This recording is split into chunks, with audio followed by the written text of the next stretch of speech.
So what is pleiotropy? Introns are removed by RNA splicing when RNA matures. So low concentration can also be what? Amplified.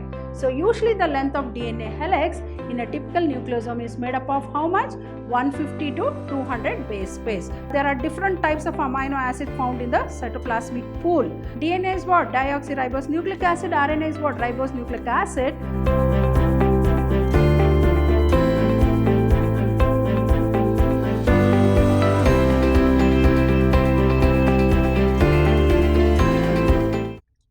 On to the 21st question. Identify the correct order of events in pollen pistil interaction. From the options given below, what is pollen pistil interaction? From the time of the landing of the pollen grains on the stigmatic surface,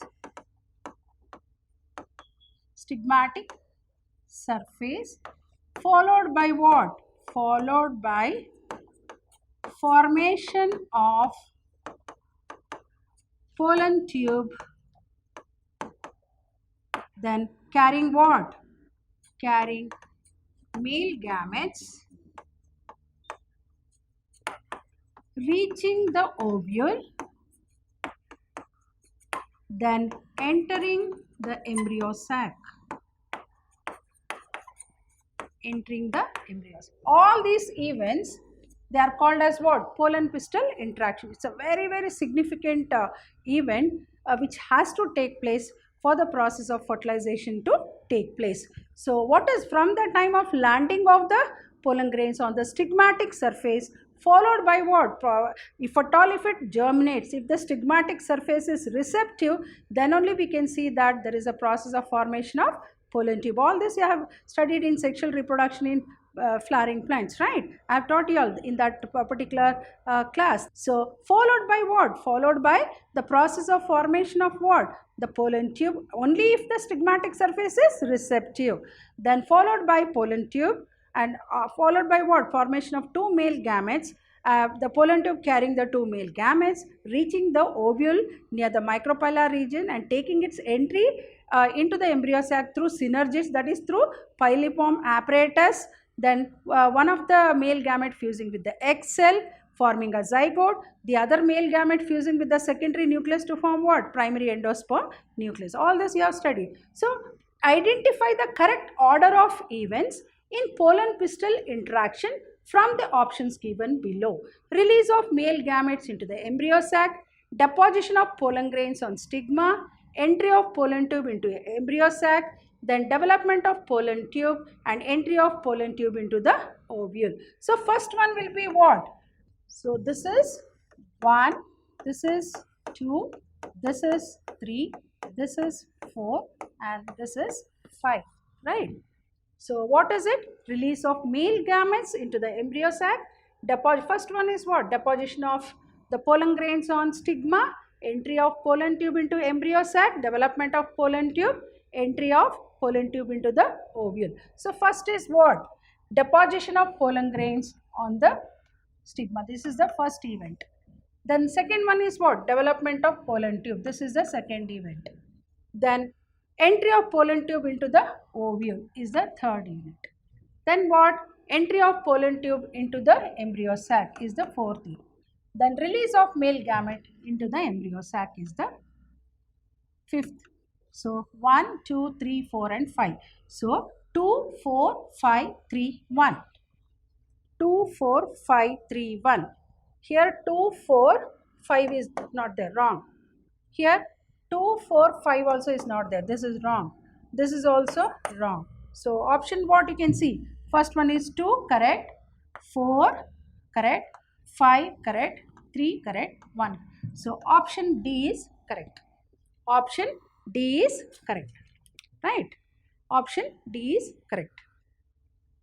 When the fallopian tube is blocked at ampullary region, the ovum fails to move from. So I think all of you know the ampullary isthmic region of the fallopian tube is where the ovum and the sperm fuses, or what you can say, fertilization takes place. So this is a very, very important region of the fallopian tube, or what we call it as the oviduct, right?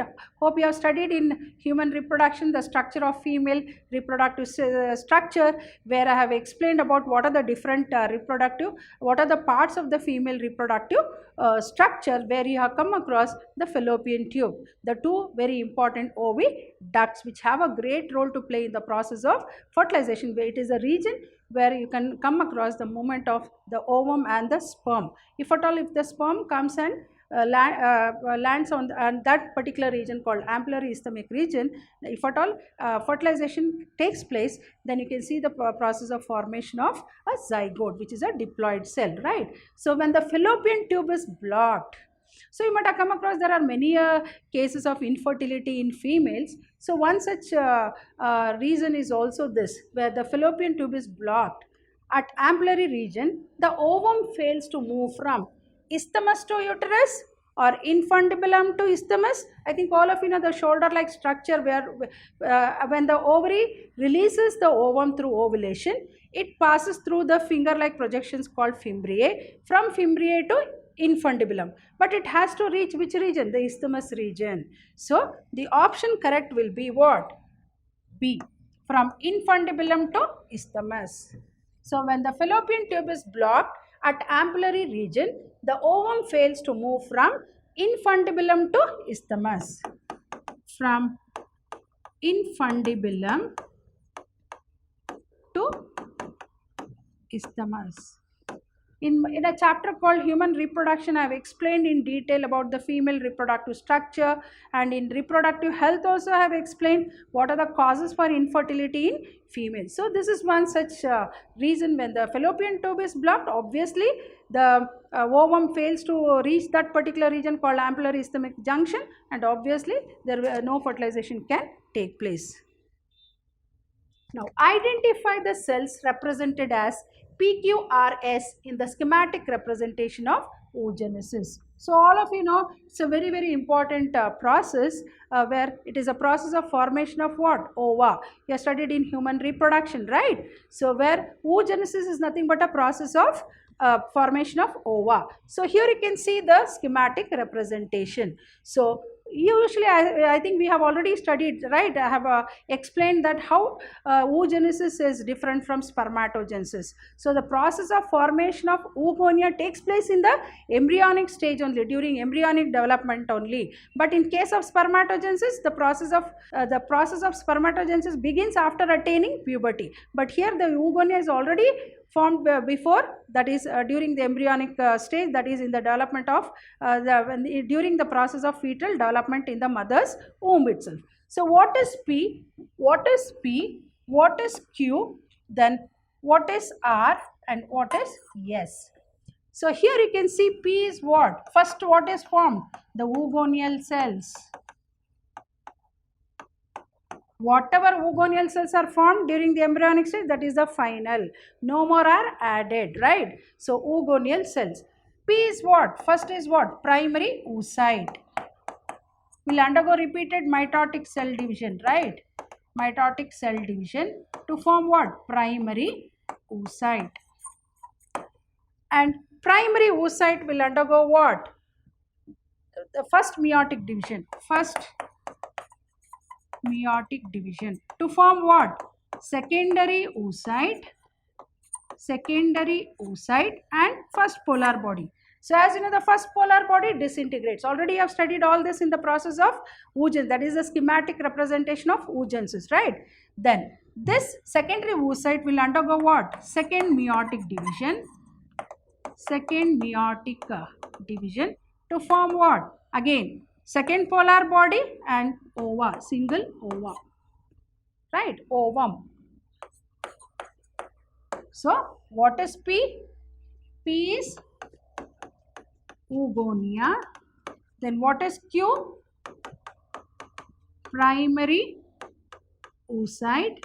Then what is R? R is secondary oocyte. Then what is S? S is ovum. So which is the option which you come across? Here oogonia you can see, here you can see ovum. This is wrong, this is wrong, this is wrong. Oogonia, primary oocyte, secondary oocyte and ovum. So our option is B. Here you can see P only is wrong, ovum wrong. Here also P is ovum, it is wrong. Here P is secondary oocyte, wrong. First is what? Oogonia. Oogonia will divide into primary oocyte, primary into secondary oocyte and secondary into ovum. As in the first and the second polar body disintegrate, right? So the option is C. Which of the following characters was not studied by Mendel in his pea plant experiments? I think all of you know John Gregor Mendel. In his hybridization experiments, he selected 7 contrasting characters with reference to stem height, nature of the seed, nature of the pod, color, etc., etc. So, whether he took seed shape, correct. Leaf shape, no. Stem height, correct. Tall pea plant crossed with the dwarf pea plant. Seed shape, that is round, yellow, wrinkled, green. So with reference to this one also. So pod shape also he took. So which is the one which was not considered by Mendel in his pea plant? That was the leaf shape. Leaf shape had nothing to do in his hybridization experiment. So which is the wrong option? That is the leaf. Which of the following character was not studied by Mendel in his pea plant experiment? That is leaf shape. Which of the following contraceptives would be effective in avoiding pregnancy if used within 72 hours of casual unprotected intercourse? So I think we have already studied, I have explained in reproductive health about the different types of contraceptives. Like we have the natural temporary methods and the permanent methods. So in one of the temporary methods, we have come across the oral contraceptives. Oral contraceptives. Hope you remember one which we discussed, that is about Saheli, which was developed by CDRI. This is a oral contraceptive, right? Oral, and oral contraceptives were also called as what? Hormonal contraceptives, right? So here it might be in combination of what? It might be like progesterone and estrogen combination. So as I said, these are what? Hormonal contraceptives, right? So relaxin, oxytocin combination, no, not at all. It has nothing to do as a contraceptive, right? Relaxin, which is produced by the ovary, and oxytocin, which is released by the posterior pituitary, which will help in what? Parturition. So this is wrong. Progesterone, estrogen combination, correct. Then androgen, FSH combination, nothing, right? Female, so it has nothing to do with the female contraceptives, right? Testosterone, relaxation combination, wrong. So the option is B, progesterone, estrogen combination. Choose the correct statement regarding the gift. So I think all of us know many of couples are issueless couples, where definitely the ARTs will come to the rescue. So infertility is what? Inability to bear children. So but as I said, definitely science and technology, particularly the ARTs. ARTs are what? Assisted reproductive technology. Like what? Like GIFT, that zygote intrafallopian transfer, then GIFT, gamete intrafallopian transfer, ICSI, all these are coming to the rescue of the infertile couples. So one such is GIFT, that is gamete intrafallopian transfer procedure. So what is this procedure all about? Whether is it zygote is collected? No. Gamete, the very word itself will tell you. Gamete means what? Ova. So here zygote is collected from a female donor? Wrong. Ova are collected from a female donor and are transferred to the uterus of the recipient. Wrong. Ova collected from a female donor are transferred to the fallopian tube to facilitate what? Zygote formation in the recipient. This is the correct option. Ova is collected from the female donor are transferred to the fallopian tube to facilitate what? Zygote formation in the recipient. Then zygote is, this is also wrong. So option is C. Next, a man with blood group A marries a woman having blood group B. So the maximum possible blood groups among their progeny. So when you see the possibility of the possible blood groups, when a man, that is a woman of blood group A with a blood group A marries a woman having blood group. So man is, that is father is A and mother is B. So what will be the possible blood groups? So the possibility will be A, AB, that is A, B, AB, A, B, AB and O.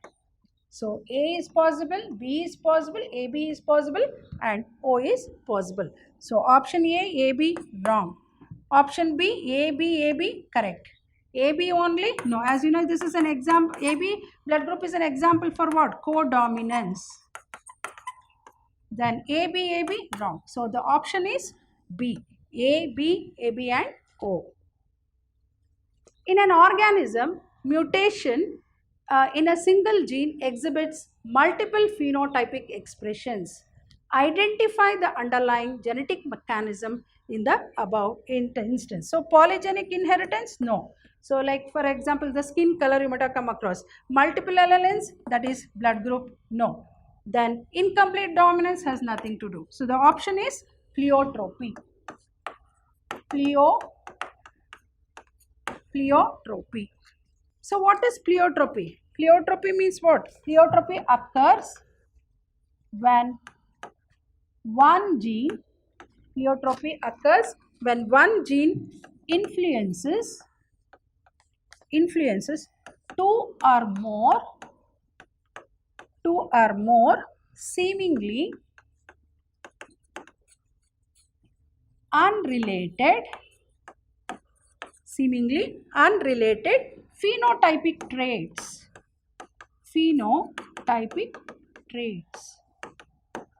So what is it? In an organism, mutation is a single gene occurs when one gene, that is single gene, exhibits multiple phenotypic expressions, that is phenotypic, unrelated phenotypic traits. Underlying genetic mechanism in the above instance is what? Pleiotropy. That is the option C is correct. A pure breeding pea plant with round yellow seeds were crossed with pea plant having wrinkled green seeds. On selfing of F1 hybrid of his cross, 64 progenies were obtained in F2 generation. Find out the number of F2 progenies showing non-parental characters. So I think you have come across in Mendel's dihybrid cross. So you get around how many combinations? 64 combinations. Where you come across the phenotypic ratio is 9:3:3:1. Right? That is 64 progenies.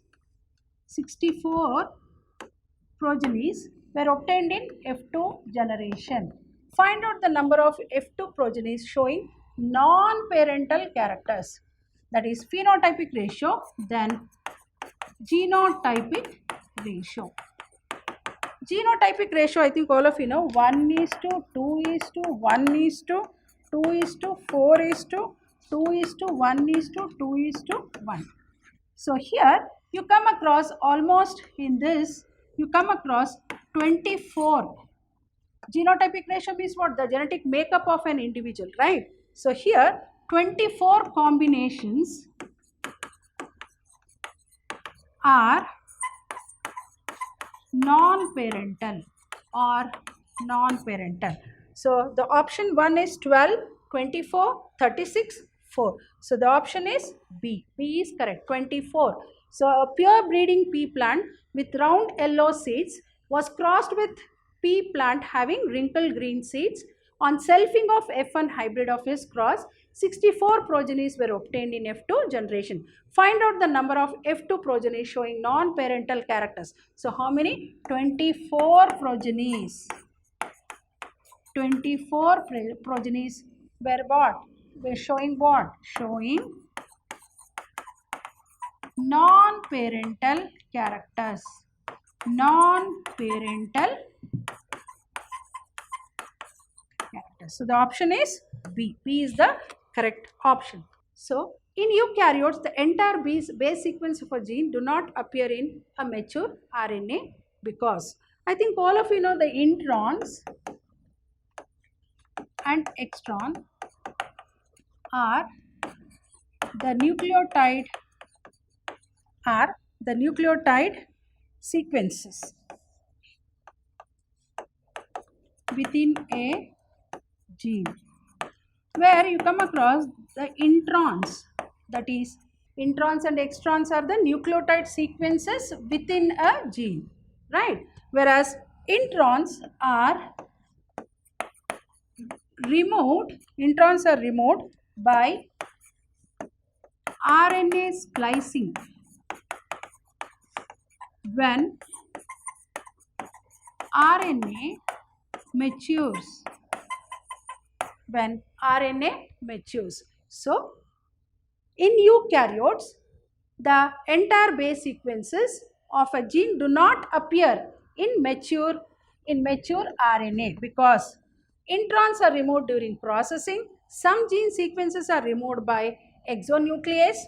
Transcription in eukaryotes consumes more energy than coding sequences are removed during processing. So the option will be what? Introns are removed during processing. As I said, what? Introns and extrons are the nucleotide sequences within a gene. Introns are removed by RNA splicing when RNA matures. So the option is what? Introns are removed during processing. That is option A is correct.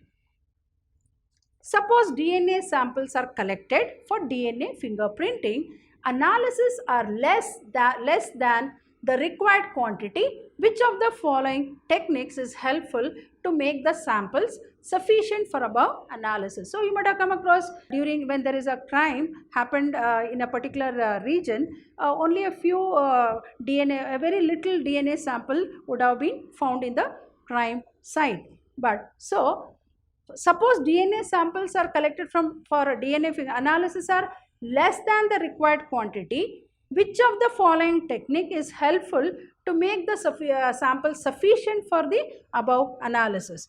PCR, DNA probing, electrophoresis, chromatography. That is the option. That is PCR. That is polymerase chain reaction. So the technique which is used is polymerase chain reaction. That is PCR. Why PCR? Because PCR is used to detect HIV virus in suspected AIDS patients. And not only that, see, PCR is also used for what? To detect HIV virus in suspected AIDS patient. Right? And also, because of this technique, very low concentration can be amplified.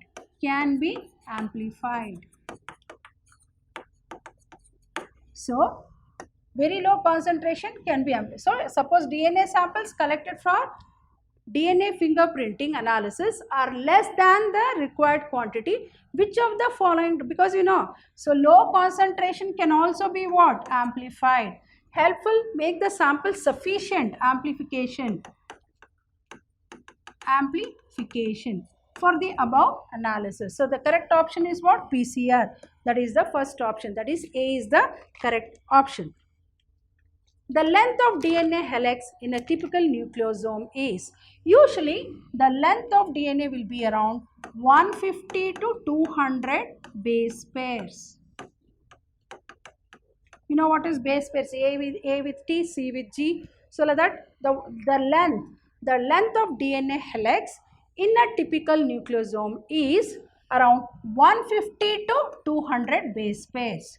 So here 3.2 into 10 to the power 6 base pairs, or 6.6 into 10 to the power 9 base pairs, 200 base pairs, 1000 base pairs. So the option is what? C. C is the correct option. So usually the length of DNA helix in a typical nucleosome is made up of how much? 150 to 200 base pairs. So the option is what? C is the correct option. Which of the following types of RNA carries amino acids towards ribosome during translation? Hope you have understood the central dogma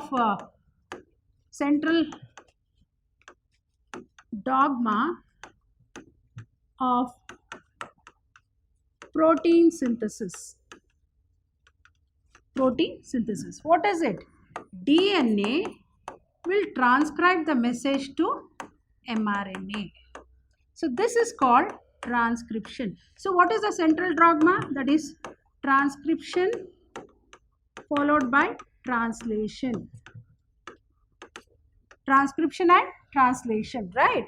So here DNA transcribing the genetic message. Whatever genetic message it has to convey is transcribed or conveyed to whom? To messenger RNA. So this process is called transcription. From there on, from mRNA, which is found in the cell inside the nucleus, will come out of the what? Will come out of the nucleus to the cytoplasm. And what is found in the cytoplasm? tRNA. So the genetic from tRNA, the genetic message from mRNA goes to tRNA. What is tRNA? tRNA is called transfer RNA, which is also called as what? Adapter. Which is also called as adapter RNA. This is called messenger RNA. mRNA, you know there are 3 types of RNAs, right? 3 types of RNAs. So what are they? mRNA, that is tRNA, and rRNA, right? So from there on, from tRNA it will go to rRNA, from there to ribosomes. As you know, ribosome is called as what? Protein factory.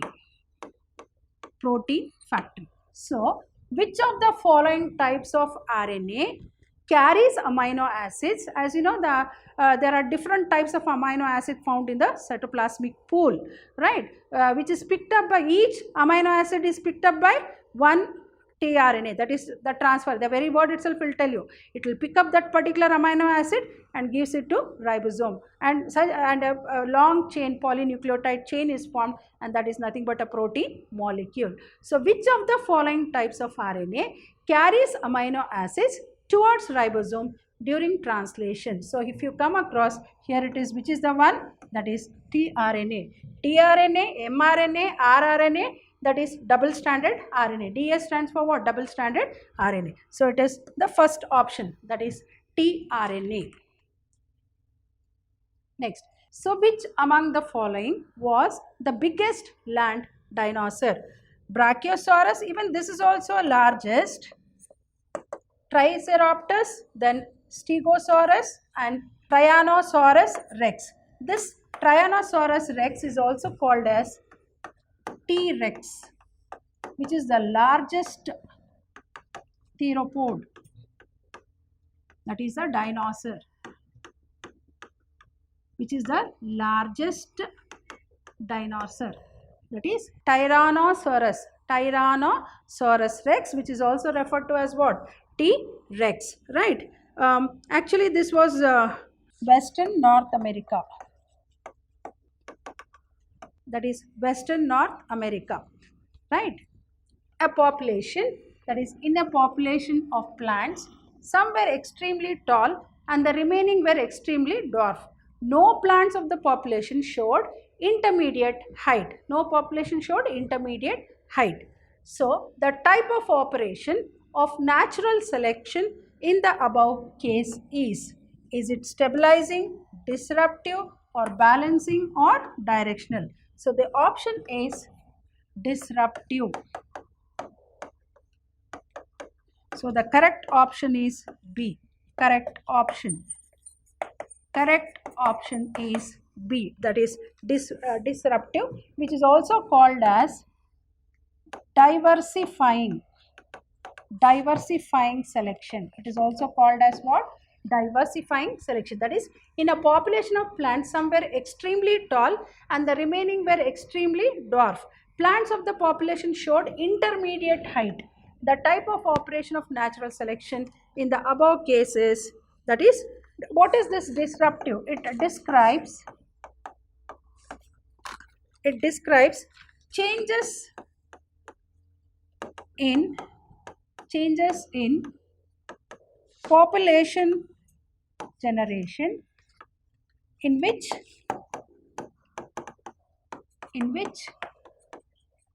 extreme values for a trait, extreme values for a trait are formed over intermediate values or traits. So the correct option is disruptive.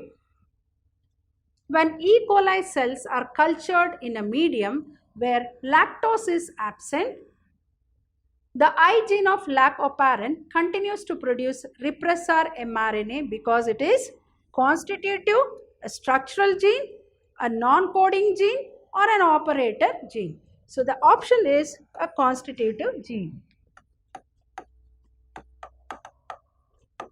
Constitutive gene. So what is this? It is a gene transcribed. It is a gene transcribed continually, that is continually, to oppose to a facultative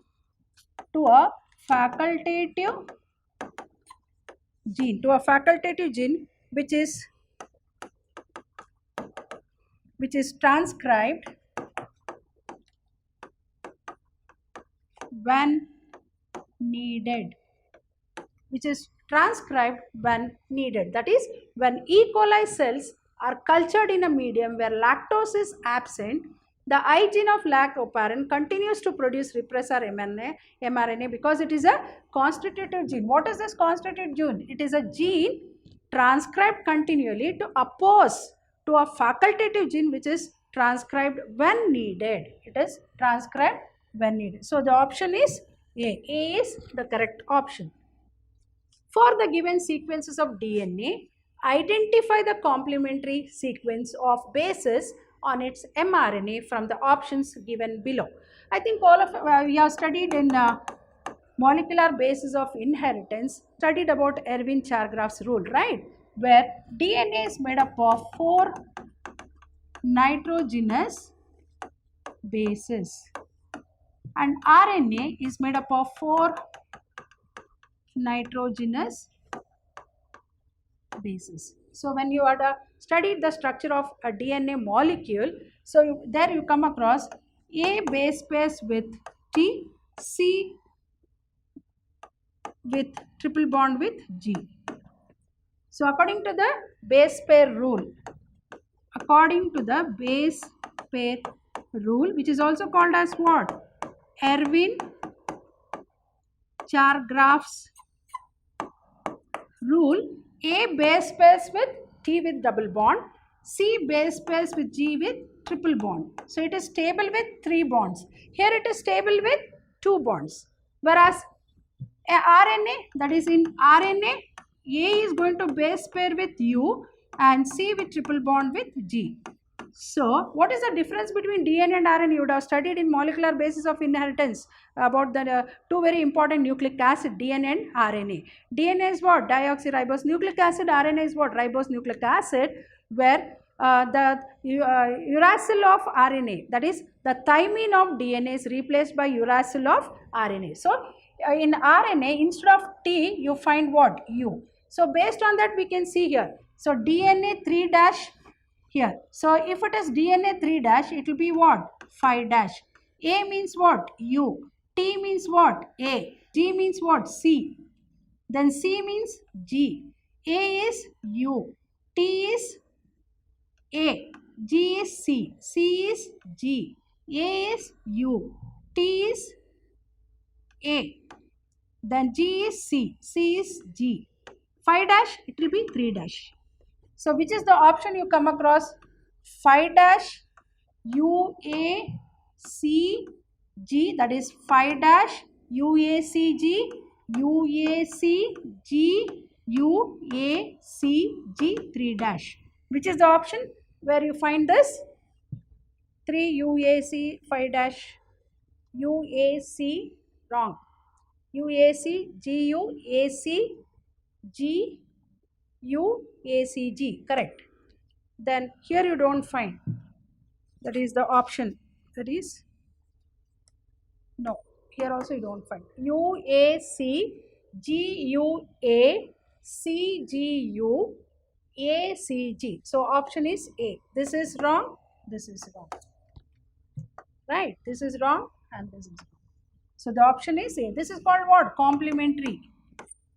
Complementary basis on RNA. As I told you, in RNA it is A base pairs with 2 double bond with U and C with triple bond with G. So this is the correct option. The transport of which neurotransmitter is interfered by cocaine? So I think all of us know the two very important neurotransmitters in our body is, one is acetylcholine, the other one is dopamine. So when this cocaine is taken, the transport of which neurotransmitter is interfered by cocaine? Is it GABA or dopamine, acetylcholine, serotonin? Particularly this cocaine will interfere with dopamine. So very important is, that is dopamine. The option is B. B is the correct option. In the life cycle of Plasmodium, fertilization takes place in, I think all of you know, that is the malarial parasite. Plasmodium is a malarial parasite. That is Plasmodium vivax. Vivax causes what? Malaria. And Plasmodium is a protozoan. It is a protozoan. So fertilization takes place where? Stomach of mosquito, liver cells, salivary glands. First time it enters the liver cells and starts multiplying and damages what? The RBC cells, and the RBC cells will burst, releasing what? A chemical substance called hemozoin, which is the root cause for the chill and the fever that is quite commonly seen in malaria fever, right? So RBCs of human. So where the fertilization will take place? Fertilization will take place in the stomach of mosquito. So we know mosquito is a vector, which is a carrier of the malarial parasite called Plasmodium vivax. The sporozoites, which is the infective stage of malaria, malarial parasite. It is the infective stage of malarial parasite. So which is the option? That is the salivary glands of mosquito is the correct option. Injection of an antidote against snake bite is an example of. Suppose if a person is bit by a snake, then the antidote, or what we call it as anti-vaccine, is taken for the snake bite at that point of time. So it is not a type of immunity that is right from the birth. So at the point of time you try to develop what you call the antibodies. Here the antibodies against the snake bite is developed when a person is bit by a snake. So obviously this antidote against snake bite is an example of passive immunity, which we call it as a temporary immunity.